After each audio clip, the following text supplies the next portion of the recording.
Assalamualaikum warahmatullahi wabarakatuh.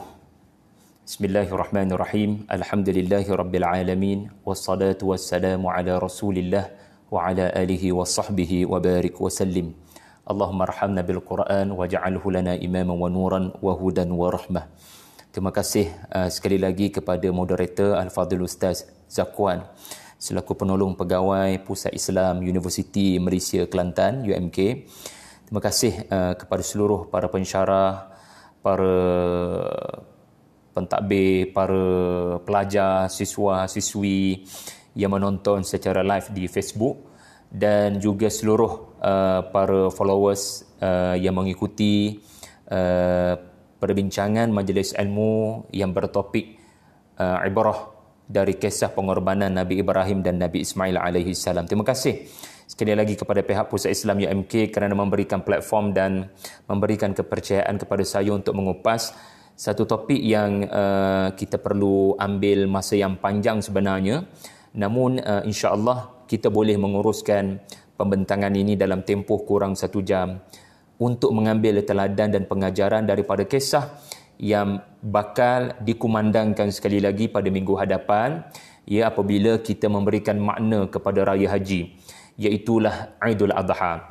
Mudah-mudahan raya haji nanti bukan sekadar satu episod mengubat rindu kepada khutbah hari raya yang tak dapat kita perolehi pada raya Aidul Fitri baru-baru ini kerana PKP, dan juga bukanlah sekadar hari raya haji nanti mengubat rindu kepada keluarga yang tidak mampu kita perolehi pada Aidul Fitri yang lepas, tetapi lebih daripada itu, mudah-mudahan apa yang bakal saya kongsikan ini membuka minda bahawasanya ada banyak lagi teladan pengajaran yang sepatutnya kita perolehi apabila menyingkap kisah Nabi Ibrahim bertanya kepada anaknya, adakah kamu punyai pandangan dalam perintah Allah Subhanahu wa taala untuk dikorbankan.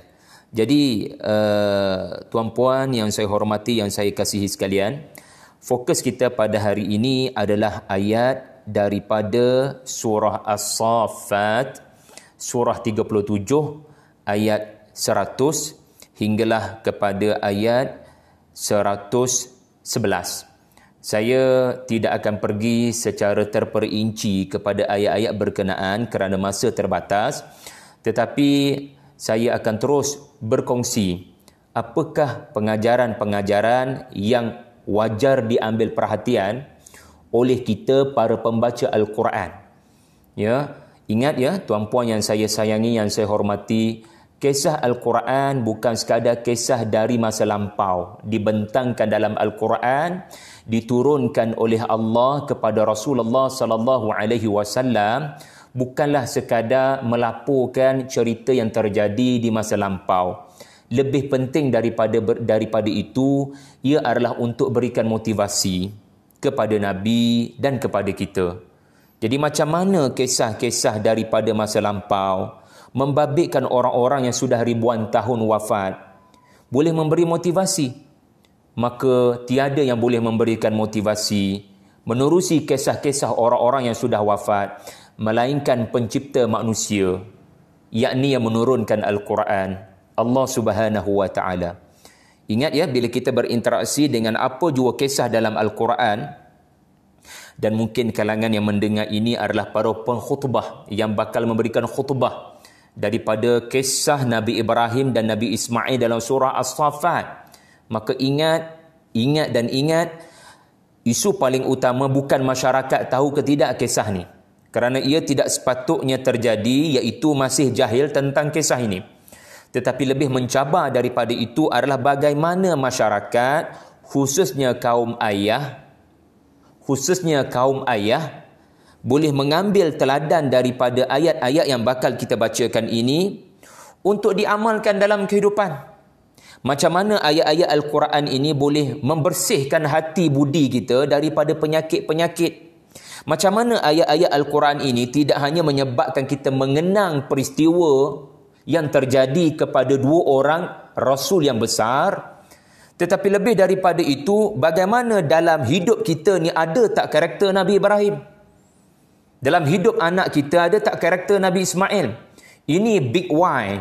Ini soalan besar yang perlu menjadi prinsip dan mindset bila berinteraksi dengan kisah-kisah di dalam Al-Quran, termasuk kisah Nabi Ibrahim dan Nabi Ismail. Saya akan berkongsi kepada tuan-puan semua sebenarnya 5, tetapi kerana masa terbatas dan mahu meraihkan soalan, saya bataskan 3 yang paling penting. Kalau sempat lagi 2. Pengajaran yang pertama, apabila kita membaca nas kisah daripada ayat 99, 100 hinggalah kepada ayat 111, 112, pengajaran pertama adalah apa makna anak yang soleh. Seringkali kita mengharapkan agar kita memperolehi anak yang soleh. Apa maksud anak yang soleh? Adakah anak itu bernama soleh? Atau anak itu mengetahui kisah Nabi Saleh? Atau adakah anak itu tidak pernah meninggalkan salat? Lalu kita beranggapan anak itu anak yang soleh. Ingat bahawasanya Al-Quran menggunakan perkataan saleh pada menyatakan makna yang sangat besar. Ia bukan sekadar menunaikan salat, ia adalah implikasi daripada menunaikan salat, kerana semua orang menunaikan salat. Tetapi belum tentu orang-orang menunaikan salat mempunyai kualiti qalbun salim, iaitu kualiti hati yang sejahtera daripada keraguan, hati yang sejahtera daripada penyakit. Jadi mari kita lihat apa makna anak yang soleh. Kerana cerita Nabi Ibrahim bertanya kepada anaknya tentang mimpi yang dialami oleh si ayah. Apa pendapat si anak? Sebelum daripada peristiwa itu disebut oleh Al-Quran, sebelum peristiwa itu disebut oleh Al-Quran, ada babak yang ramai orang terlepas pandang. Ia adalah babak di mana Nabi Ibrahim selepas berhijrah daripada kaumnya yang kekal mensyirikkan Allah, tidak terkesan dengan peristiwa Nabi tidak terbakar dalam timbunan api yang marak menjulang, dan baginda berhijrah. Dan bila sampai sahaja di bumi Palestin, ini doa baginda. Tuan-puan boleh lihat pada ayat 100. Rabbi habli minas salihin. Rabbi habli minas salihin. Yang bermaksud, wahai Tuhan pemeliharaku, pelindungku, mohon anugerahkanlah kepadaku pelapis perjuangan. Mohon anugerahkan aku zuriat yang boleh mewarisi kualiti salih. Dari sudut bahasa, salih ini artinya kebaikan, islah. Membawa kebaikan, hari ini lebih baik daripada hari esok, sentiasa mementingkan amalan yang lebih baik dari hari ini, amalan hari esok lebih baik dari hari ini. Setiap kali sesuatu amalan dilakukan, prinsipnya adalah adakah apa yang saya lakukan lebih baik daripada hari semalam? Maka kisah Nabi Ibrahim alaihissalam bertanya kepada anaknya adalah kisah yang memberikan tafsiran kepada makna salih. Dan kalau tuan-puan memerhatikan adegan Nabi Ibrahim bertanya selepas baginda menyatakan ayah melihat dalam mimpi ayah yang ayah menyembelih kamu. Ia tidak berlaku sekali nak, ia berlaku 2-3 kali nak. Ara di situ fi'il mudhari' yang menunjukkan peristiwa itu berulang-ulang berlaku dalam tidur ayah. Ayah terganggu dengan mimpi berkenaan dan ayah memahaminya ia sebagai wahyu dan ayah mentafsirkannya sebagai perintah Allah untuk mengorbankan kamu. Fanzur madza tara. Apa pendapatmu wahai anak anda yang disayangi? Lalu jawapan anak adalah tafsiran kepada makna salih. Apa jawapan anak? Ya abati fa'al ma tu'mar. Ya, yang saya sayangi, ayah lakukanlah apa yang telah diperintahkan Allah. Apapun perintah Allah, ayah mesti lakukan dengan bergegas. Satajiduni insya'allahu minas sabirin. Ayah akan mendapati saya dengan izin Allah daripada orang-orang yang sabar. Pengajaran daripada jawapan anak anda kepada soalan ayah anda adalah jawapan yang menunjukkan anak tidak mahu pahala daripada kesabaran melakukan perintah pengorbanan penyembelihan hanya ayah sahaja dapat. Kerana anak juga mahukan pahala yang sama. Anak tidak mahu ayah bersabar melakukan perintah ini, ayah dapat pahala besar, sedangkan empunya diri yang bakal dikorbankan, dirinya, hati budinya barangkali menanggung pemberontakan dalaman, protes. Lalu akhirnya tak apalah ayah, Allah perintahkan, lakukanlah sahaja ayah, apakan daya, ia perintah Allah kepada ayah. Allah telah takdirkan barangkali umur saya pendek, maka lakukanlah wahai ayah. Itu bukan jawapan Ismail. Kerana jawapan Ismail bakal mentafsirkan makna anak yang saleh. Apa jawapan anak? Anak bukan sekadar berkata ayah buat sahajalah apa yang Allah suruh. Tetapi anak mengatakan ayah akan mendapati, saya akan menjadi orang yang sabar. Maknanya apa? Orang yang kekal, sabirin. Orang yang kekal terus menerus berada dalam keadaan sabar. Walau apa pun terjadi, saya nak juga pahala tu. Saya tak nak buat sesuatu kerana ayah suruh. Bayangkan anak-anak kita ada prinsip berkenaan. Melakukan sesuatu ibadat bukan kerana mak ayah suruh. Mereka memilih untuk dapat pahala juga. Mereka solat bukan sebab takut rotan si ayah. Mereka solat bukan takut mak akan merepek. Mereka solat kerana mereka memilih untuk mendapat kebaikan daripada Allah. Itulah anak yang saleh. Macam saya sebut tadi, dia beribadat dengan niat, mindset, mudah-mudahan apa yang saya lakukan ini lebih baik daripada semalam. Khusyuk saya hari ini lebih baik daripada semalam. Dan bukan mudah untuk didik anak sampai ke tahap begitu. Kerana doa anak ini yang akan membantu kita di lubang kubur. Wa waladun salih yad'ulah. Kerana anak ini berdoa dengan hati yang bersih. Qalbun salim. So boleh nampak tak tuan-puan yang saya hormati, apa makna anak yang salih? Bukan sekadar solat. Tetapi kesan daripada solat adalah keinginan, mahukan pahala. Bukan hanya dimonopoli oleh ayah yang bakal melaksanakan kewajipan. Saya yang menanggung beban itu sendiri, mahu juga pahala berkenaan. Jadi ayah lakukan. Dan saya nak bagi jaminan, insya-Allah saya pun nak pahala orang-orang yang bersabar. Satu. Yang kedua, apa makna anak yang halim? Ya. Ingat ya, anak yang saleh, alhamdulillah. Tetapi anak yang halim, apa makna halim? Yang ini pun ramai orang terlepas pandang. Kebanyakan kita terus jam pada ayat 102. Sedangkan ayat 102 surah As-Saffat juga mentafsirkan makna ayat sebelumnya, ayat 101. Iaitulah apa makna halim. Jadi tuan-tuan tengok ayat 101, fabasyarnahu bighulamin halim. Allah Ta'ala bagi berita gembira kepada Nabi Ibrahim, kamu bukan sekadar akan dapat anak yang saleh, kamu akan dapat anak yang mempunyai kualiti kedua selepas saleh, iaitulah kualiti halim. Jadi apa makna halim? Untuk memahami makna halim, ayuh kita tengok ayat Al-Quran yang lain dalam bentuk cerita. Iaitulah daripada surah Hud ayat 74-75. Ini rupa-rupanya karakter ayah kepada Ismail. Jauh sebelum peristiwa ini dirakamkan dalam Al-Quran. Di mana Nabi Ibrahim alaihissalam telah diberitahu kepadanya oleh para malaikat yang menziarahi rumah baginda. Di mana kami datang untuk memberikan berita gembira, tahniah kamu dapat Ishak alaihissalam, iaitu peristiwa selepas 13 tahun Nabi Ismail dilahirkan. Dan kami juga diutuskan untuk memusnahkan kaum saudaramu, anak saudaramu, kaum Nabi Lut alaihissalam. Perhatikan karakter Nabi Ibrahim bila dengar berita, dua berita. Pertama berita gembira, kedua berita sedih. Berita gembira, dia dapat anak yang tidak diduga sama sekali, menerusi Sarah alaihissalam, yang mandul puluhan tahun, yang sudah berumur 90 tahun barangkali.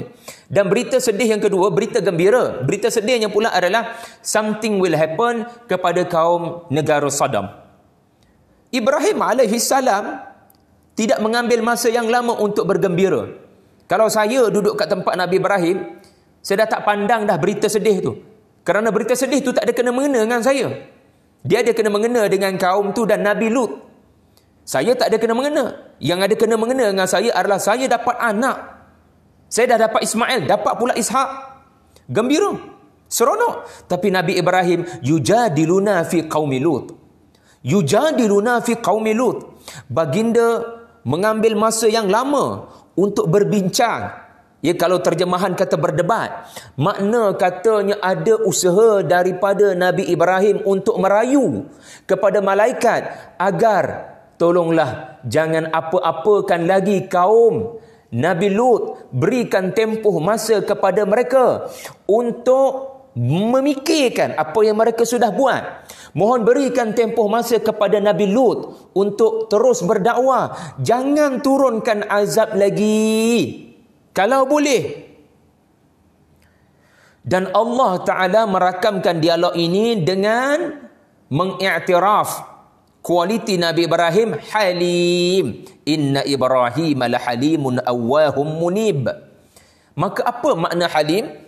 Maka para ulama menjelaskan halim adalah tidak tergesa-gesa mengharapkan keburukan berlaku. Tidak gopoh untuk marah. Satu orang naik kereta pulang ke pejabat, pulang dari pejabat, tiba-tiba jam teruk. Ada orang terpaksa bersabar. Maka ini namanya sabar. Tetapi ada orang dia lebih tinggi daripada sabar, dia halim. Dia punya darah daging dia adalah sabar. Dia tak perlu diperingatkan oleh sesiapa, bahkan dia memperingatkan orang lain agar bertenang dan bersabar. Traffic jam, kita bukan boleh ubah. Yang kita boleh ubah adalah macam mana kita melihat traffic jam. Cuba lihat secara positif, barangkali ada hikmahnya. So ada orang bila berlaku traffic jam, kita nampak muka kelak dia, muka stres dia, muka bengang dia, tapi dia tak sebut alhamdulillah. Dia sabar, dia pasrah, dia redha. Tetapi ada orang kita boleh lihat dia berjaya buat kerja lain walaupun dalam traffic jam. Dia boleh pasang nasyid barangkali, dia boleh pasang ayat Quran barangkali, dia boleh buat aktiviti yang distract sampai dia kekal bertenang. Kita nampak dia kekal dalam keadaan bertenang walaupun ada musibah. Sebab apa? Dia halim ni adalah sesuatu benda tak elok bakal berlaku, tetapi dia memilih untuk bersangka baik. Dia memilih untuk bertenang dan tidak gopoh untuk menyebut apa dalam emosi dia. Benda nak jadi benda tak elok, tetapi dia tidak gopoh untuk luah di Facebook. Dia tak gopoh untuk lepaskan di Twitter. Dia tidak gopoh untuk buat live IG, untuk bagi komentar benda kontroversi. Relax dulu. Take your time. Jadi halim. Jadi halim. Halim ini adalah kualiti Nabi Ismail. Kemana tumpahnya kuah kalau tidak ke nasi. Jadi kualiti Nabi Ibrahim tadi, alhamdulillah, walaupun jarang-jarang balik ke tanah suci Makkah kerana perintah Allah di Palestin, tetapi sekali bertemu dengan anak, parenting punya quality time, maka Ibrahim berjaya memindahkan kualiti berkenaan dengan Allah iktiraf di mana anak ini adalah anak yang ada kualiti halim. Bagaimana? Saya sebutkan tadi, halim adalah berlaku sesuatu, bakal terjadi sesuatu yang buruk, tetapi tafsiran empunya diri adalah tafsiran yang baik. Dan kerana mindsetnya adalah mindset yang baik, dia tidak terbau-bau kepada perangai untuk pukul orang, pukul tingkap kereta kerana trafik jam, pukul steering kereta, pukul orang sebelah, wal'iyadzubillah. Relax je. Dan inilah yang terserlah pada jawapan Nabi Ismail bila ditanya oleh ayahandanya, fanzur madza tara. Dan inilah jawapan Ismail, ya abati, ayah sayang saya juga kekal. Ya Ustaz? Oh, tapi wifi Ustaz, saya guna wifi kat sini. Okey. So macam mana Ustaz? Boleh clear? Saya teruskan je lah Ustaz. Minta maaf banyak-banyak lah kalau audio ada masalah tu. Jadi jawapan Nabi Ismail ya abati. Maknanya anak ni emosi dia tak terkesan dengan berita buruk yang bakal terjadi. Dia bakal disembelih, tuan-tuan bayangkan, tuan-tuan bakal dikorbankan. Tuan-tuan anak muda ada masa depan. Tuan-tuan aset kepada sebuah negeri yang bernama Mekah. Harapan dia letakkan di pundak tuan-tuan untuk meneruskan perjuangan sebagai pemimpin muda negeri ini. Tiba-tiba ayah balik kata ayah mendapat mimpi yang ayah tafsirkan sebagai ayah perlu korbankan kamu. Tetapi anak kata, ya abati, ayah, saya sayang ayah. Ini adalah perintah yang tidak menggugat sedikit pun sayang saya pada ayah. Saya faham ayah tiada pilihan kerana ini perintah Allah. Jadi saya ingin memberitahu ayah, emosi saya memanglah terasa dengan apa yang terjadi.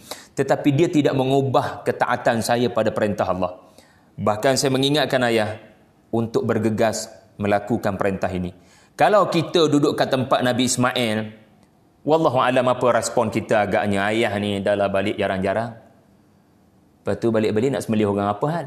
Kadang-kadang kita punya respon ni adalah respon yang tidak halim, respon yang gopoh, respon yang tak fikir panjang, respon yang tak matang, respon yang merosakkan.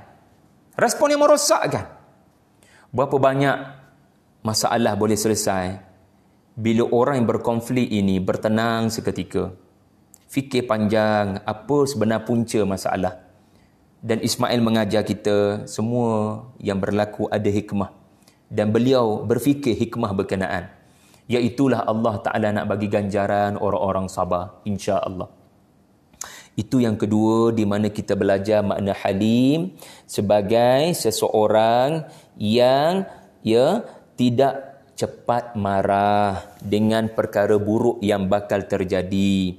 Seseorang yang tidak gopoh memberikan ucapan balas bila berlaku sesuatu yang kurang menyenangkan. Seseorang yang fikir panjang sebelum bertindak kepada sesuatu atau memperkatakan sesuatu. Itu yang kedua kita belajar daripada kisah ini yang jarang kita dengar barangkali.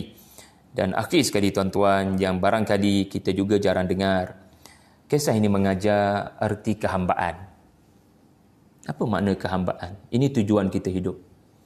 Bila kita bernama hamba, kita hamba bukan pekerja. Kita hamba. Apa beza hamba dengan pekerja? Pekerja 8 jam dekat UMK sebagai pentadbir, sebagai pensyarah, sebagai orang yang bekerja 8 jam. Tapi hamba 24 jam.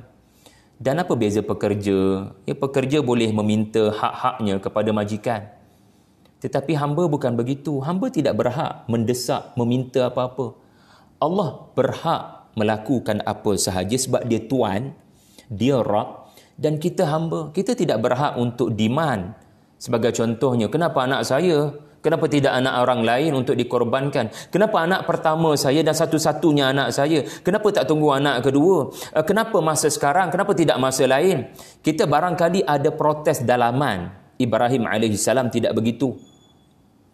Jadi Ibrahim AS kisahnya adalah kisah yang memberikan makna iyyaka na'bud wa iyyaka nasta'in. Kisah Nabi Ibrahim mengajar arti kehambaan. Jadi apakah makna kehambaan menerusi kisah mimpi? Saya merujuk kepada tafsir Tafhim Al-Quran. Mudah-mudahan Allah bagi ganjaran kepada ulama tafsir dari bumi India ini ketika berkongsi tadabburnya. Kalau kita lihat ayat 102. Tuan-tuan dapat lihat di mana si ayah telah bertanya, fanzur madza tara, selepas menyebut yang baginda melihat dalam mimpi yang baginda azbahuk. Boleh nampak perkataan azbahuk? Kalau kita tengok terjemahan, ayah melihat dalam mimpi bahawa aku akan menyembelihmu. Saya setuju dengan terjemahan ini. Ia selari dengan tafsir Maududi. Tuan-tuan bulatkan perkataan akan menyembelih. Kerana fa'al mudhari' juga membawa makna bakal sembelih. Artinya bukan anni dhabahtuk. Kalau fa'al madhi, anni dhabahtuk. Kalaulah Al-Quran menyebut anni dhabahtuk, maka ia menunjukkan penyembelihan itu sudah selesai. Kepala sudah terpisah daripada tubuh. Tetapi Quran menyatakan Ibrahim alaihi salam, menurut tafsir Maududi dan terjemahan Abdullah Basmih ini, baginda belum menyembelih. Baginda dalam keadaan nyaris menyembelih. Hampir-hampir pisau nak sampai. Tali sudah mengikat tangan anak. Tali sudah mengikat kaki anak. Anak sudah diletakkan di atas jabin. Watallahu lil jabin. Anak dah hampir pisau sudah diasah.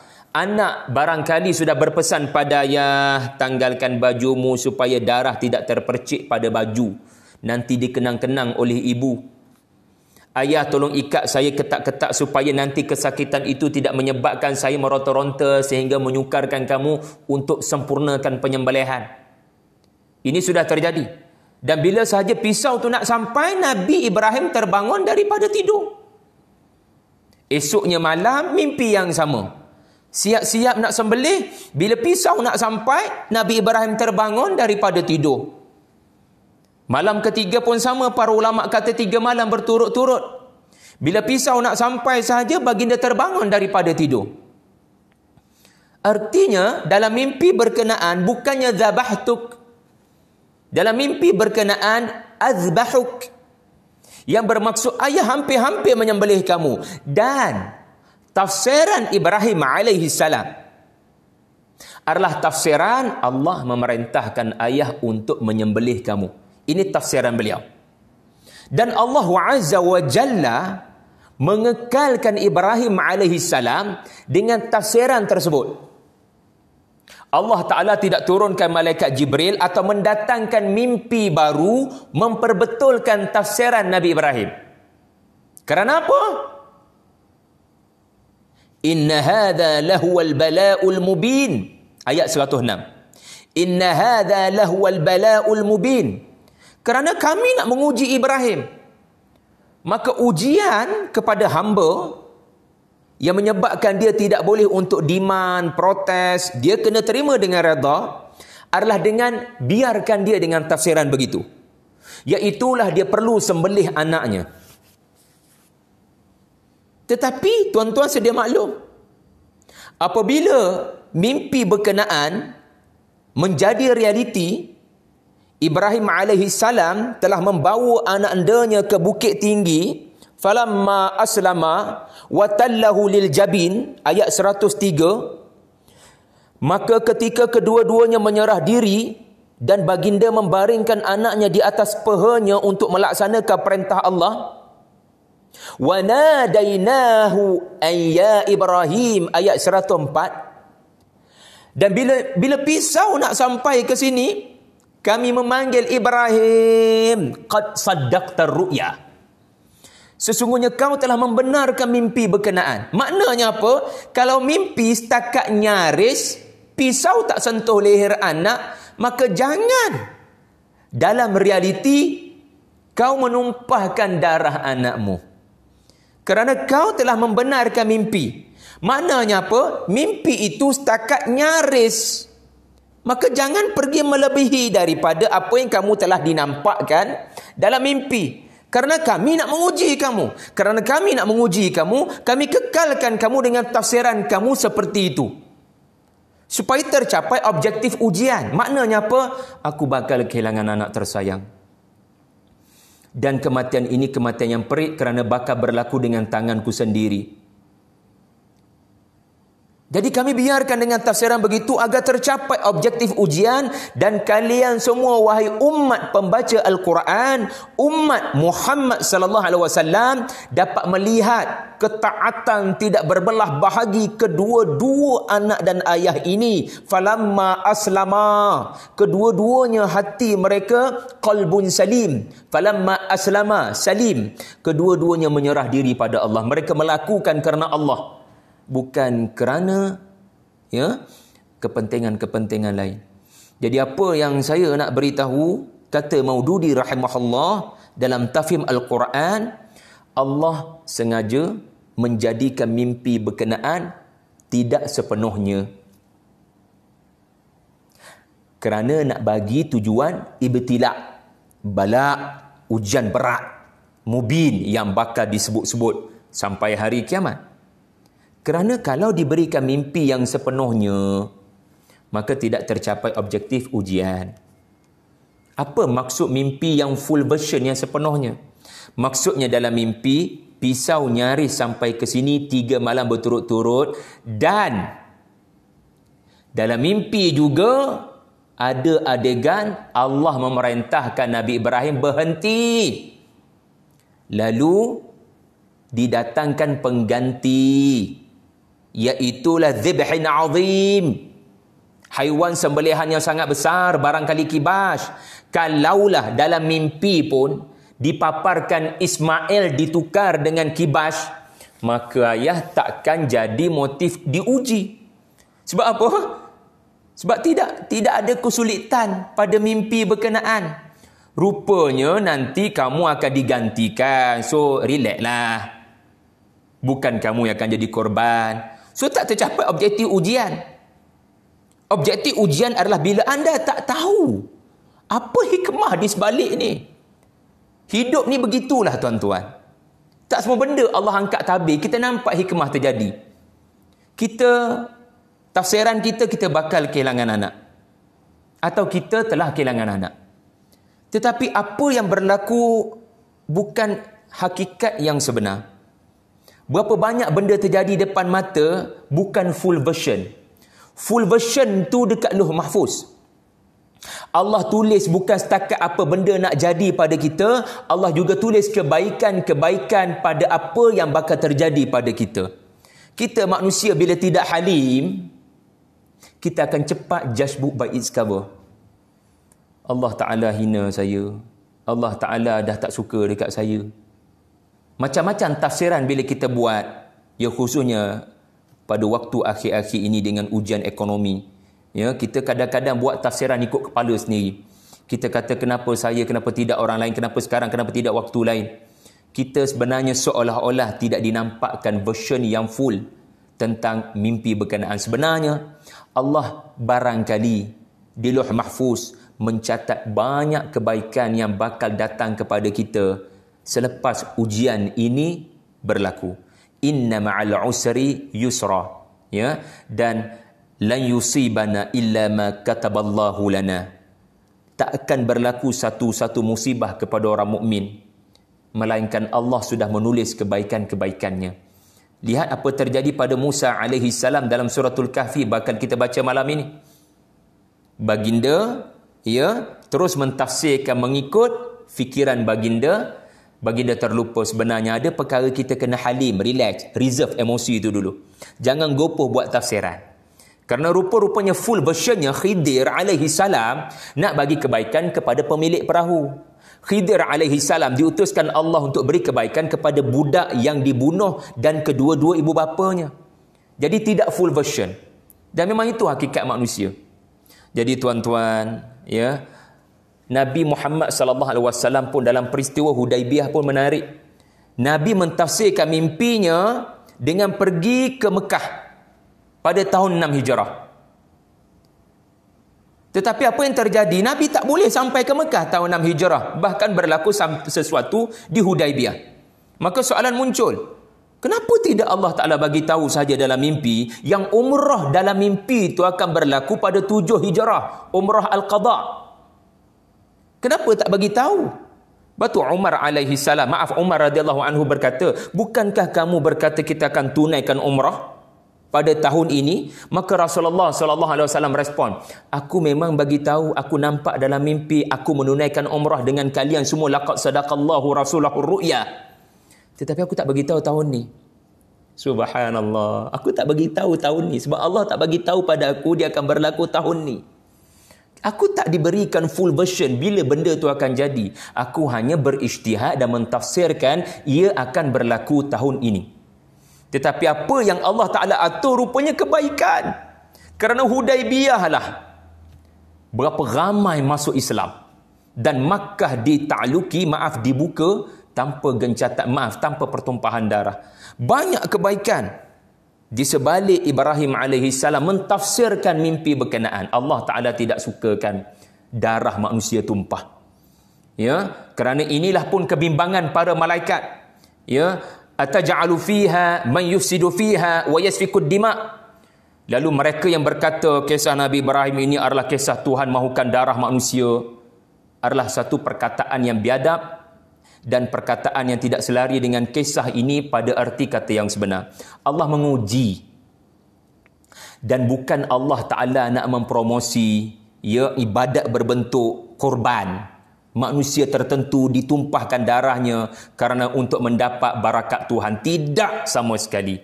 Bahkan Al-Quran memerangi ya perbuatan-perbuatan yang boleh menumpahkan darah.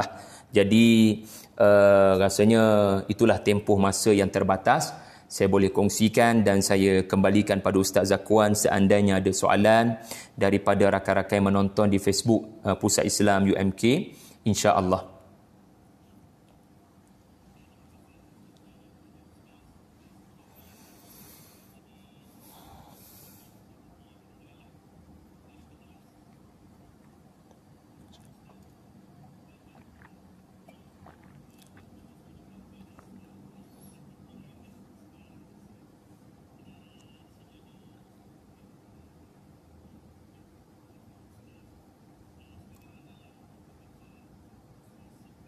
Mhm. Mhm. Hmm.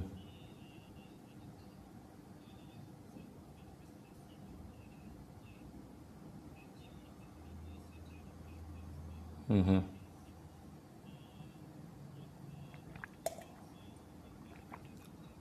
Ya, ya. Hmm. Ya, soalan yang baik. Adakah Allah Ta'ala memerintahkan Nabi Ibrahim untuk menyembelih anaknya? Adakah satu perkara yang logik untuk seseorang itu melakukan perbuatan tersebut? Asas yang pertama, logik tak logik bukan pertimbangan dalam kepatuhan. Dalam proses mematuhi perintah dan larangan, logik ini nombor dua. Sami'na wa ata'na. Bukannya sebaliknya fakkarna wa ata'na, tidak. Jadi kita dengar, kita taat. Berapa banyak benda tak boleh dibuktikan dengan logik. Tetapi itulah yang menjadikan orang-orang terdahulu mulia kerana kepercayaan. Yang kedua, kita perlu berhati-hati apabila berkata Allah memerintahkan Nabi Ibrahim sembelih anak. Kerana ayat-ayat seterusnya menunjukkan Allah tidak berkehendak untuk Nabi Ibrahim sembelih anaknya. Bukankah dua kenyataan kontradiksi? Dan Maha Suci Allah daripada melakukan U-turn, daripada melakukan reverse. Ataupun tak bolehlah pendapat tadi tu, saya kena bagi pendapat baru. Na'udzubillah. Afala yatadabbaruna al-Quran walau kana min 'indi ghairillahi lawajadu fiha ikhtilafan katsira. Tanda sesuatu bukan datang daripada Allah adalah berlaku pertentangan. Dan Maha Suci Allah daripada sekejap kata sembelih anakmu, lepas tu sekejap tak jadi. Itu kita dan antara sebab kita tukar pendapat adalah kerana yakhafu uqbaha. Surah Asy-Syamsu. Kita takut akibat, lalu kita U-turn. Biasalah, ya orang-orang tertentu buat keputusan, lepas tu tak jadi nak buat keputusan tu, dia buat plan B. Itu biasa. Sebab dia takut kepada akibat yang sudah diberitahu oleh pihak postmortem, pihak R&D. Dia akan bagi tahu risiko-risiko. Dan kerana CAF, consider all factors, kita tak jadi untuk proceed plan A, kita buat plan B. Itu makhluk. Allah Ta'ala punya sikap dan sifat wala yakhafu uqbaha.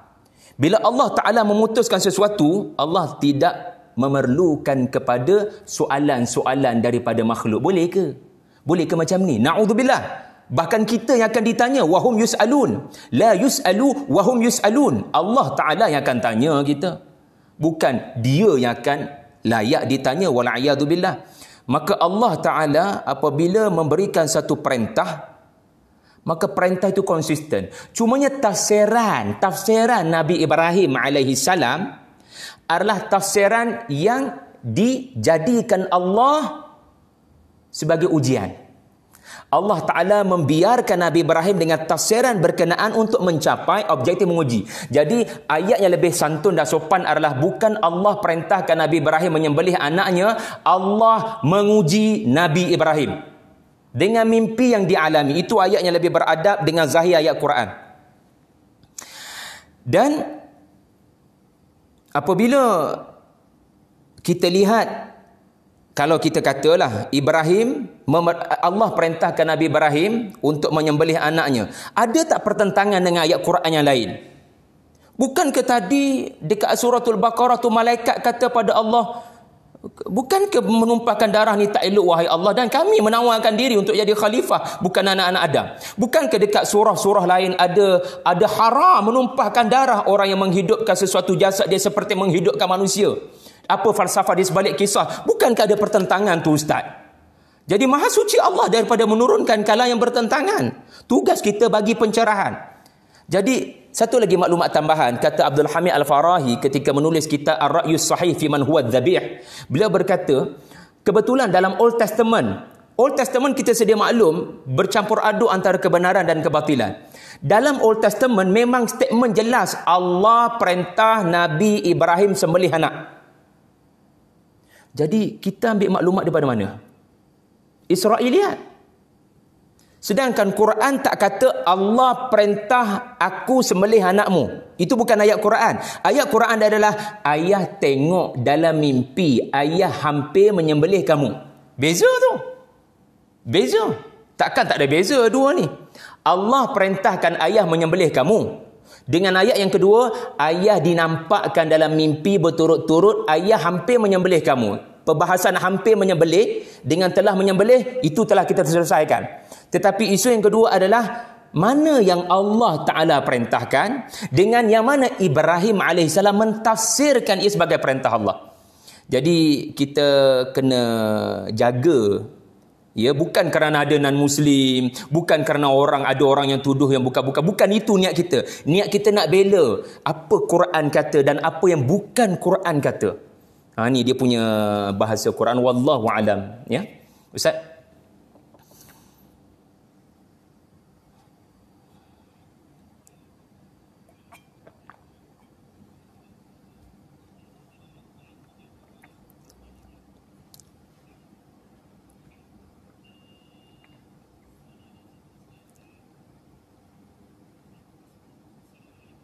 Assalamualaikum warahmatullahi wabarakatuh.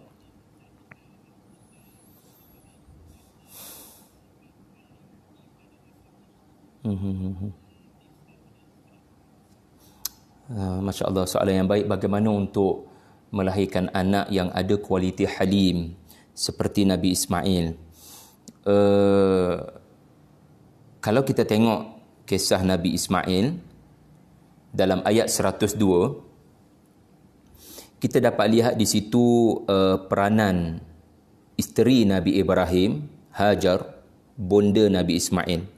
Ayat 102 memanglah kita tak nampak langsung adanya perkataan Hajar. Bahkan isyarat kepada peranan Hajar itu pun tidak kelihatan secara jelas. Tetapi saya bila tadabbur ayat ini, bila Ismail kata, ayah lakukan perintah Allah yang telah ayah tafsirkan itu. Barangkali itu kehendak Allah, walaupun bertentangan dengan logik akal, kita patuh dan taat. Selagi Allah Ta'ala tidak mendatangkan apa yang sebaliknya, selagi itulah tafsiran yang kita kena pegang, wahai ayah. Ayah kena bergegas melakukan perintah Allah. Dan ayah jangan risau, ayah akan mendapati saya dari kalangan orang-orang yang sabar.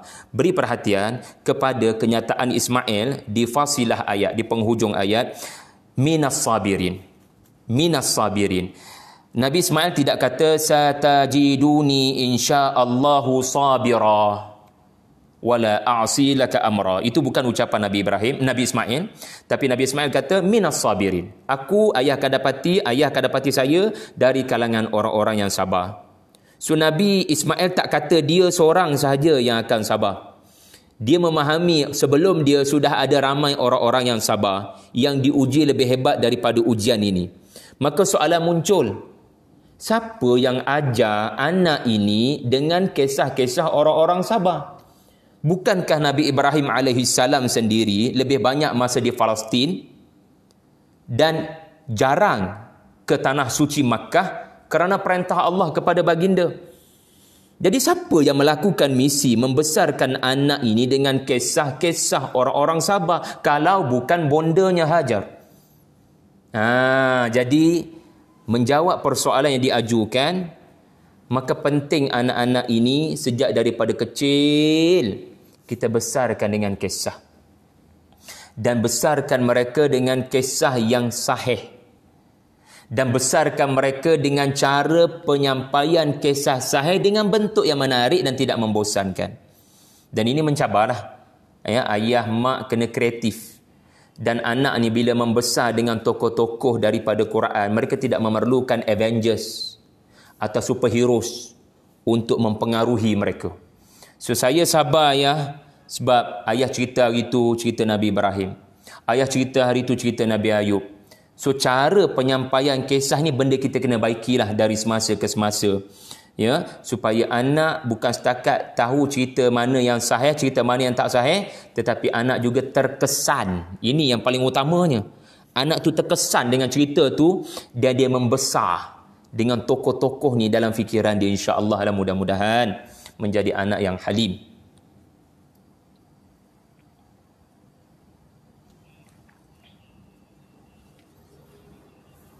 Baik Ustaz, insya-Allah.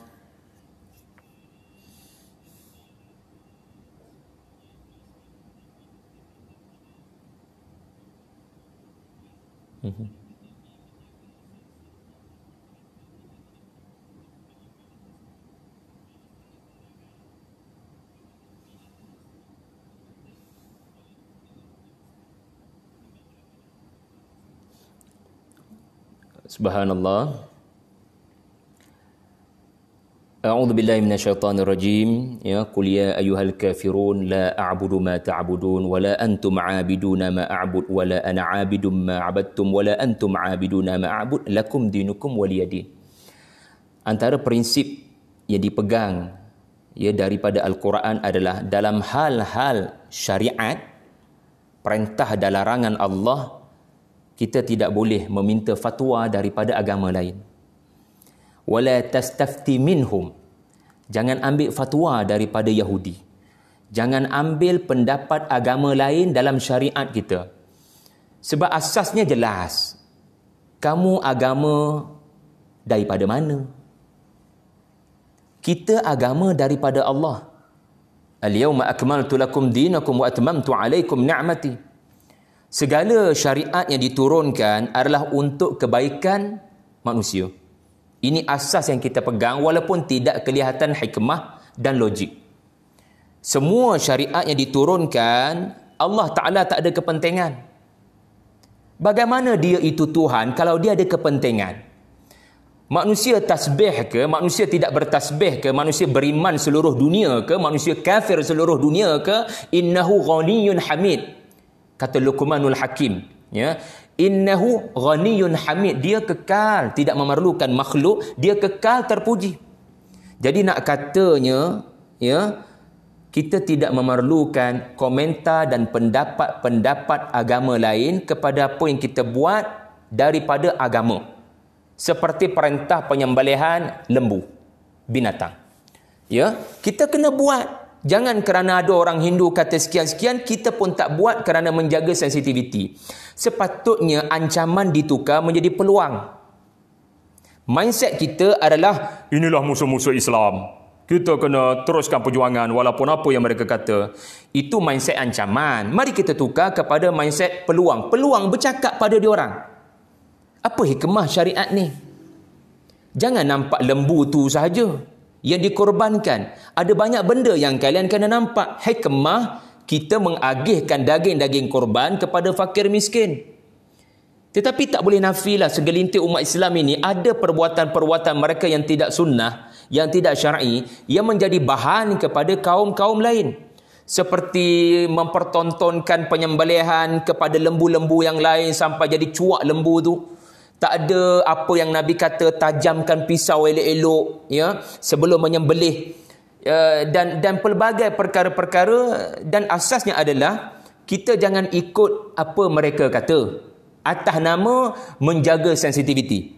Tugas kita adalah bagi pencerahan, bagi penerangan. Bak kata Allah ya untuk Guru Ni Aziz lah, ya, bekas pemimpin besar di negeri Serambi Mekah kita kena menerang, bukan menyerang.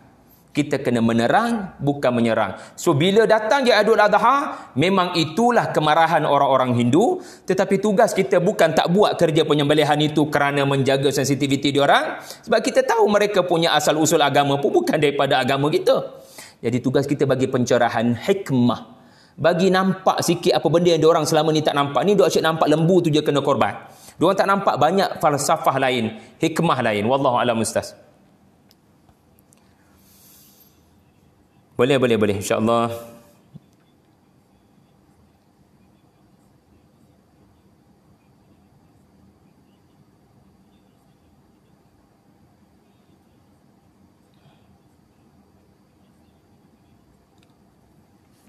Proses untuk ibadat seperti solat adalah proses yang memerlukan kepada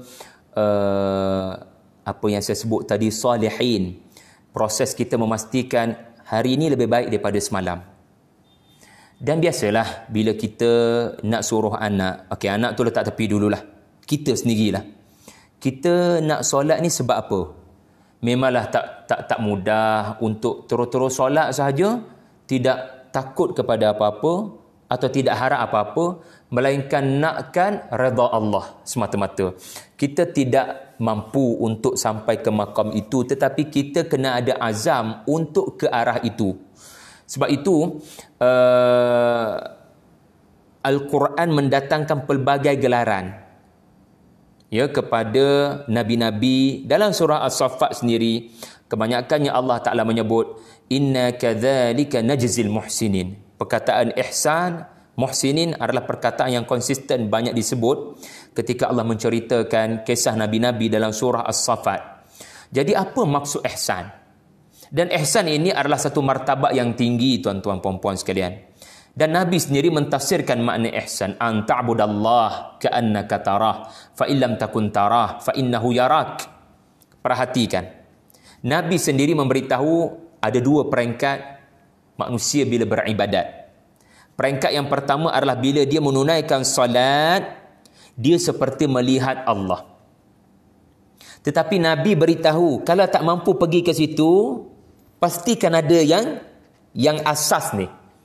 Iaitulah, kalaupun kamu tak nampak Allah, kamu melakukan kerana kamu yakin Allah nampak kamu. Jadi ada dua pilihan bila kita menunaikan solat.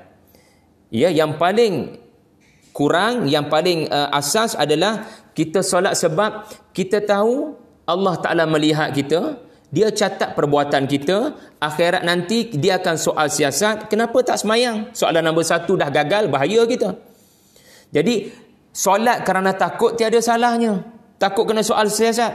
Solat kerana takut azab, kerana gagal dalam siasatan di mahkamah mahsyar, tak ada salahnya. Ini disebut dalam Al-Quran raghaban rahaban, targhib dan tarhib. Ada orang solat kerana takutkan kepada api neraka, tak ada salahnya.